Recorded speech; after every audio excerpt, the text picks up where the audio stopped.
Hello everyone, एक बार फिर से स्वागत करते हैं हम आपका अपने जीपी एकेडमी यूट्यूब चैनल में।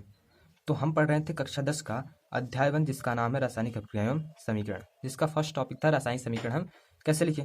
तो उसी में का सेकंड टॉपिक है संतुलित रासायनिक समीकरण का महत्व। ठीक है, तो इस वीडियो में हम आपको बताने वाले हैं संतुलित रासायनिक समीकरण का महत्व और असंतुलित रासायनिक समीकरण को कैसे संतुलित करेंगे। ठीक है, तो यह वीडियो आपके लिए बहुत ही महत्वपूर्ण होने वाली है। तो इस वीडियो को आप जरा सा भी स्किप नहीं करेंगे, शुरू से अंत तक इस वीडियो को देखिएगा। ठीक है, तो हम शुरू करते हैं। तो आपको द्रव्यमान के संरक्षण का नियम स्मरण होगा, जिसे आपने कक्षा 9 में पढ़ा था। ठीक है, आपको द्रव्यमान के संरक्षण का नियम तो याद ही होगा, जिसे आपने कक्षा 9 में पढ़ा था। अगर नहीं याद है तो कोई बात नहीं, हम आपको यहाँ पर बता देते हैं कि द्रव्यमान संरक्षण का नियम क्या होता है। ठीक है, ओके। तो चलिए, किसी भी रासायनिक अभिक्रिया में द्रव्यमान का न तो निर्माण होता है और न ही विनाश होता है। कहने का मतलब यह है, किसी भी रासायनिक अभिक्रिया में द्रव्यमान का न तो उत्पन्न यानी कि निर्माण होता है, न ही विनाश होता है। ठीक है, अर्थात किसी रासायनिक अभिक्रिया के उत्पाद तत्वों का कुल द्रव्यमान अभिकारक तत्वों के कुल द्रव्यमान के बराबर होता है। ये बात हमने आपको कल भी बताया था कि जहां पर अभिकारक जितना होता है उतना भी उत्पाद होता है, यानी कि दोनों बराबर होते हैं। ठीक है, लेकिन कुछ रासायनिक समीकरण ऐसे भी होते हैं जिनके अभिकारक तथा उत्पाद तत्वों का द्रव्यमान समान नहीं होता।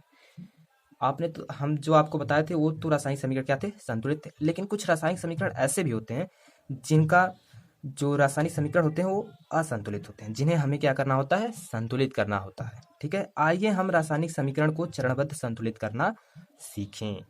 तो आइए अब हम रासायनिक समीकरण को कैसे संतुलित करते हैं उसे हम चरणबद्ध सीखते हैं। कुछ स्टेप में हम आपको उसे सिखाएंगे। ठीक है, जैसे मान लीजिए हमने क्या लिया, जिंक प्लस सल्फ्यूरिक अम्ल टेंस जिंक सल्फेट प्लस हाइड्रोजन। ठीक है, हमने यह एक शब्द समीकरण लिया। क्या लिया, शब्द समीकरण। अब हम इसे क्या किस में लिखेंगे, रासायनिक समीकरण। जिंक का जो रासायनिक समीकरण होता है वो होता है Zn। ठीक है, और सल्फ्यूरिक अम्ल का जो रासायनिक सूत्र होता है वो होता है H2SO4। टेंस जिंक सल्फेट का जो होता है ZnSO4 प्लस हाइड्रोजन का H2 होता है। ठीक है, ये आपने शब्द समीकरण को क्या कर लिया, रासायनिक समीकरण में कन्वर्ट कर लिया। अब हमें इसे चेक करना है कि ये रासायनिक समीकरण जो है संतुलित है कि असंतुलित है। अगर संतुलित है तो हम इसे क्या करेंगे, रहने देंगे। अगर असंतुलित है तो हम इसे क्या करेंगे, संतुलित करेंगे। ठीक है, कैसे पता करें कि ये रासायनिक समीकरण संतुलित है कि असंतुलित है। तो हमने आपको पिछली वीडियो में बताया था कि आपको अभिकारक और उत्पाद के परमाणुओं की संख्या की क्या करनी है, गिनती करनी है। ठीक है, तो उसी आधार पर आज हम चेक करेंगे कि रासायनिक समीकरण को हम संतुलित कैसे करेंगे, या इस रासायनिक समीकरण संतुलित है या नहीं है। ठीक है, पहले 3 कॉलम बना लेंगे। इसमें पहले में लिख देंगे तत्व, और दूसरे में लिख देंगे अभिकारकों में परमाणुओं की संख्या, और तीसरे में लिख देंगे उत्पाद में परमाणुओं की संख्या। ठीक है, Zn जो हमारा था यानी कि जो जिंक था वो अभिकारक में उसकी कितनी संख्या थी, 1 थी, यानी कि Zn केवल 1 ही था। और उत्पाद में भी जो Zn की संख्या यानी कि जिंक की जो संख्या थी क्या थी, 1 ही थी। और हाइड्रोजन हमारा अभिकारक में कितना था, 2 था, और उत्पाद में भी 2 ही था। और जो हमारा सल्फर था वो अभिकारक परमाणु मतलब अभिकारक में कितना था, 1 था, और उत्पाद में भी 1 था। और ऑक्सीजन जो था हमारा अभिकारक में 4 था और उत्पाद में भी 4 था। यानी कि देखा जाए कि अभिकारक और उत्पाद में जो हमारे परमाणु की संख्या है वो क्या है, बराबर है। यानी कि जो हम रासायनिक समीकरण लिए थे वो क्या था, संतुलित है। ठीक है, तो यहाँ पर तीर के निशान के दोनों ओर के प्रत्येक तत्वों के परमाणुओं की संख्या समान है। जो तीर के निशान के दोनों ओर के प्रत्येक तत्व के परमाणुओं की संख्या समान है, चाहे वो अभिकारक हो चाहे उत्पाद हो। ठीक है, वो दोनों के परमाणु की संख्या क्या है, समान है। इसीलिए यह एक संतुलित रासायनिक समीकरण है। जो हमने समीकरण लिया था वो तो क्या निकल गया, संतुलित निकल गया। लेकिन हमें असंतुलित रासायनिक समीकरण को क्या करना है, संतुलित करना है। ठीक है, तो इसीलिए अब हम आपको दूसरा रासायनिक समीकरण लेकर के कैसे संतुलित करना है उससे बताएंगे। ठीक है, अब हम निम्न रासायनिक समीकरणों को संतुलित करने का प्रयास करते हैं। हमने यहाँ पर एक रासायनिक समीकरण लिखा है Fe+H2O tense Fe3O4 plus H2। Okay, अब हम क्या करेंगे, यह एक असंतुलित रासायनिक समीकरण है। अब हमें क्या करना है, इसे संतुलित करना है। तो हम कुछ चरणों में संतुलित करेंगे। ठीक है, करते हैं। तो पहला चरण जो हमारा है, चरण नंबर 1 में हम क्या करेंगे, रासायनिक समीकरण को संतुलित करने के लिए सबसे पहले प्रत्येक सूत्र के चारों ओर बॉक्स बना लीजिए। ठीक है। अब क्या करेंगे, अगर हमें रासायनिक समीकरण को संतुलित करना है तो सबसे पहले हमें क्या करना है, जो हमने ऊपर रासायनिक समीकरण लिखा है इसके चारों ओर एक बॉक्स बना लीजिए। ठीक है। अब समीकरण को संतुलित करते समय बॉक्स के अंदर कुछ भी परिवर्तन नहीं। तो जैसे देखिए हमने यहाँ पर ऊपर के जो रासायनिक समीकरण उसे क्या कर लिया है, बॉक्स के अंदर बंद कर लिया है। Fe को भी हमने बॉक्स के अंदर बंद कर लिया, प्लस H2O को भी हमने बॉक्स के अंदर बंद कर लिया, और Fe3O4 को भी हमने बॉक्स के अंदर बंद कर लिया, प्लस H2 यानी हाइड्रोजन को भी हमने बॉक्स के अंदर बंद कर लिया। इसका जो हमने ऊपर कहा कि हमें केवल बॉक्स के अंदर ही इन्हें बंद करना है, केवल फर्स्ट चरण में हमें इन्हें बॉक्स के अंदर ही बंद करना है। अब इनके अंदर कुछ भी हमें नहीं करना। अब हम चलते हैं सेकंड चरण में।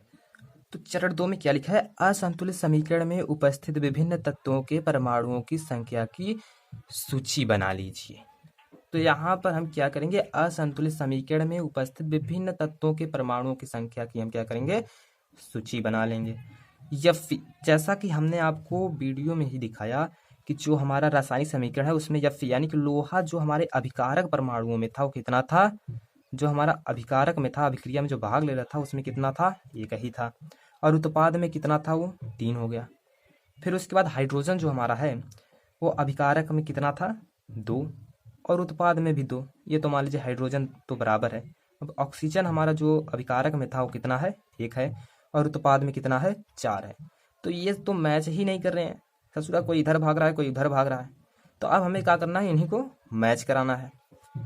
तो अब इनको मैच कराने के लिए अब हम अगले चरण में चलते हैं। दूसरे के चरण में बस आपको इतना ही करना है जितना इसमें दिया गया है, यानी कि उन्हें एक कॉलम बना करके उन्हें अलग अलग कर लेना है कि कौन कितना है किसमें और कौन कितना किसमें है, उत्पाद में कितना है, अभिकारक में कितना है, बस आपको इतना ही अलग अलग कर लेना है। अब हम आपको चलते हैं तीसरे चरण में लेकर के। ठीक, अब तीसरे चरण में आपको यहीं से समीकरण को क्या करना है, संतुलित कैसे करना है। अब यहीं से इसकी शुरुआत हुई। सुविधा के लिए सबसे अधिक परमाणु वाले यौगिक को पहले संतुलित कीजिए। अब भैया हमें सुविधा के लिए यानी कि सबसे बड़ा जो होगा हमारा समीकरण उसको हम पहले लेंगे, यानी कि जो सबसे बड़ा हमारा तत्व है पहले हम उसे लेंगे। संतुलित कीजिए, चाहे वह अभिकारक हो या उत्पाद हो, चाहे कोई भी हो, चाहे वह अभिकारक हो चाहे उत्पाद हो, उससे नहीं मतलब है, बस हमें देखना है कि कौन कितना बड़ा है। ठीक है, इस आधार पर हम Fe3O4 तत्व को चुनते हैं।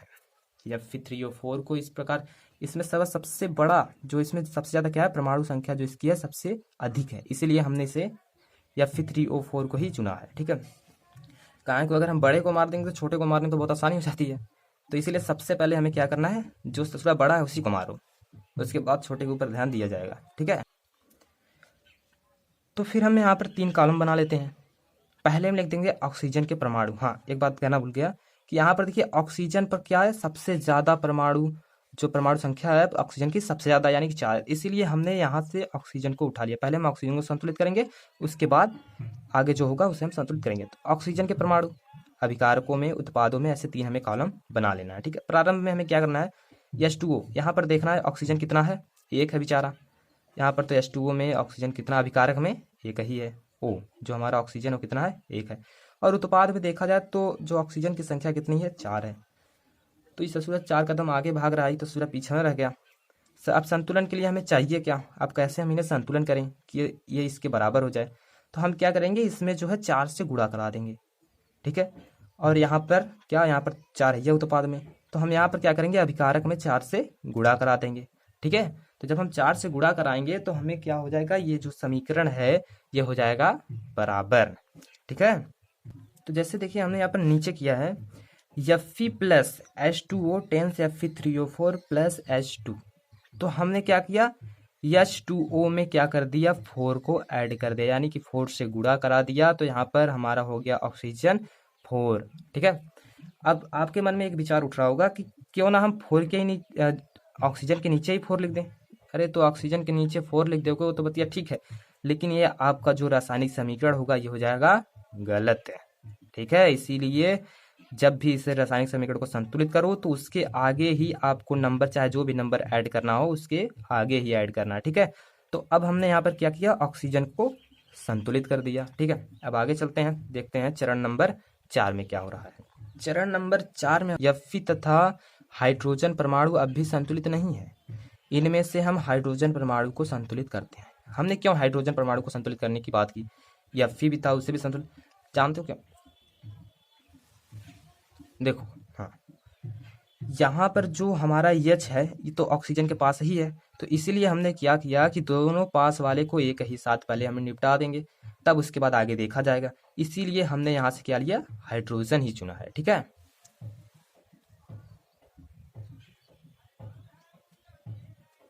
Fe तथा हाइड्रोजन परमाणु अभी असंतुलित है, इनमें से हम हाइड्रोजन परमाणु को संतुलित करते हैं। अब हमें हाइड्रोजन परमाणु को क्यों संतुलित कर रहे हैं, जैसे कि अभी H2O था, तो O को तो हमने मतलब ऑक्सीजन को तो हमने संतुलित कर लिया, लेकिन अब रह गया हमारा हाइड्रोजन, पास ही में है, तो उसे भी हमें क्या करना होगा, संतुलित करना होगा। इसीलिए हमने क्या लिया, हाइड्रोजन को ले लिया पहले। ठीक है, तो अब हमने यहाँ फिर जैसा कॉलम हमने तीसरे चरण में बनाया था वैसा कॉलम आपको चौथे चरण में भी बना लेना है। ठीक है, तो हाइड्रोजन के परमाणु इस बार हम क्या लिए हैं, हाइड्रोजन लिए, तो हाइड्रोजन के परमाणु ऊपर लिखो।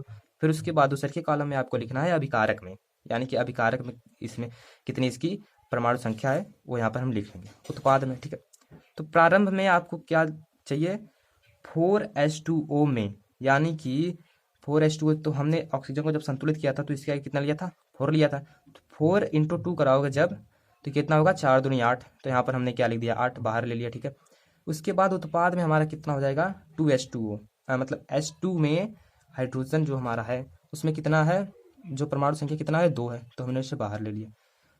तो अब हमें संतुलित करने के लिए क्या चाहिए, अभिकारक में क्या चाहिए, हमें 8 चाहिए, और उत्पाद में 4 से अगर गुणा करा देंगे तो ये हो जाएगा बराबर।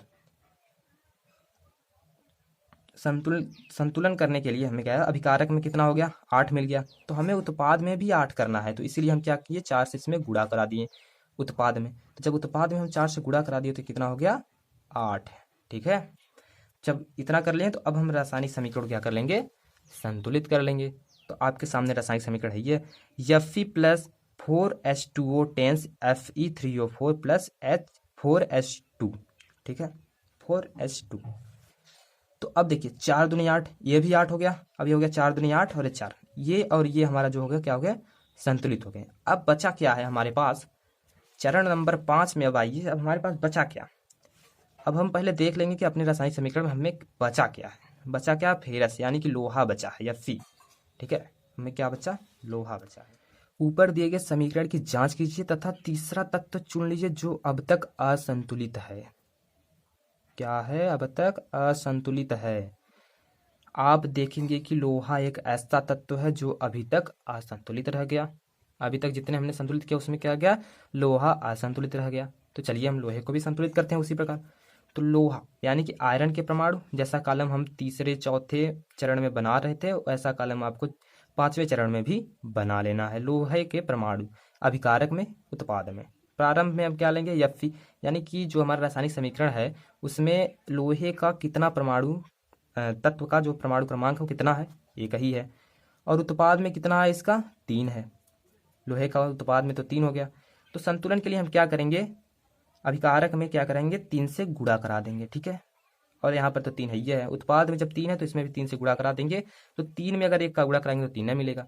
तो ठीक है, तो अब हमने इसमें तो गुणा करा दिया, तो अब हमें रासायनिक समीकरण क्या प्राप्त होता है, Fe plus 4H2O tense Fe3O4 plus 4H2O। ठीक, अगर अब आप इसे देखेंगे 3Fe, यानी कि 3Fe, 3 लोहे भी हो गए हमारे पास, और यहाँ पर भी 3Fe है। ठीक है, अब ये दोनों तो मैच हो गए। अब यहाँ पर 4H2O यानी कि 4 दूनी 8, 8H, हमारे पास 8H है तो यहाँ पर भी 8H हो गए। ठीक है, हमारे पास 4 ऑक्सीजन है तो यहाँ पर भी 4 ऑक्सीजन हो गए। यानी कि अगर देखा जाए तो अब हमारा जो रासायनिक समीकरण क्या हो गया, संतुलित हो चुका है। हम आगे बढ़ते हैं चरण 6 पे। तो अंत में इस संतुलित समीकरण की जांच के लिए हम रासायनिक समीकरण में दोनों ओर के तत्वों के परमाणुओं की संख्या का परिकलन करते हैं। जैसे हमने आपको एक जो समीकरण लिया था उसमें हमने आपको कॉलम बना करके बताया था कि यहाँ पर उत्पाद और अभिकारक दोनों को अलग अलग कर लेंगे, उसमें परमाणु की संख्या की गिनती कर लेंगे कि अभिकारक में कितना है, उत्पाद में कितना है। जस्ट उसी प्रकार आपको यहाँ पर भी कर लेना है कॉलम बना करके। ठीक है, तो हम कॉलम नहीं बना रहे हैं, अगर आपकी बनाने की मर्जी हो तो आप बना सकते हो। ठीक है, तो देखिए यहाँ पर 3Fe, 3 इसमें भी है, 4H2O यानी कि 4 और 2 मिल गया 8 हो गया, और 4 और 2 मिल के 8 हो गया। ठीक है, ये दोनों बराबर हो गए, और ऑक्सीजन 4 है तो ऑक्सीजन भी यहाँ पर भी 4 है। ठीक है, बराबर हो गए। तो अब जो हमने इसे अभी तक चरण 1 से लेकर चरण 6 तक जो भी हमने रासायनिक समीकरण संतुलित किया, अब इस विधि को कहते क्या है, जिस विधि द्वारा हमने इस रासायनिक समीकरण को संतुलित किया, अब उस विधि को आखिरकार कहते क्या है। अभी तक तो हमने पूरी यहाँ से वहाँ तक सफ़र कर लिया, लेकिन अभी पता नहीं कि हमने किस विधि का यूज़ किया।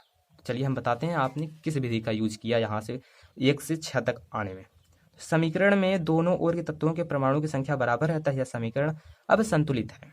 ये तो आपको भी पता हो गया कि अब यह रासायनिक समीकरण क्या है, संतुलित हो गया। ठीक है, रासायनिक समीकरण को संतुलित करने की इस विधि को हीट एंड ट्रायल विधि कहते हैं। अभी तक हमने जो रासायनिक समीकरण को संतुलित किया, जिस विधि से हमने रासायनिक समीकरण को संतुलित किया, उस विधि को कहते हैं हीट एंड ट्रायल विधि। ठीक है, अगर आपको जहां भी ना समझ में आया हो तो कमेंट बॉक्स में आप कमेंट जरूर करें कि हमें यहाँ पर नहीं समझ में आया है, तो हम आपको वहाँ पर समझा देंगे। ठीक है, तो आज के लिए बस इतना ही। अब हम मिलते हैं नेक्स्ट क्लास में नेक्स्ट टॉपिक के साथ। तब तक के लिए बाय बाय। अगर वीडियो अच्छी लगी तो वीडियो को लाइक, सब्सक्राइब एंड शेयर करना ना भूलिएगा।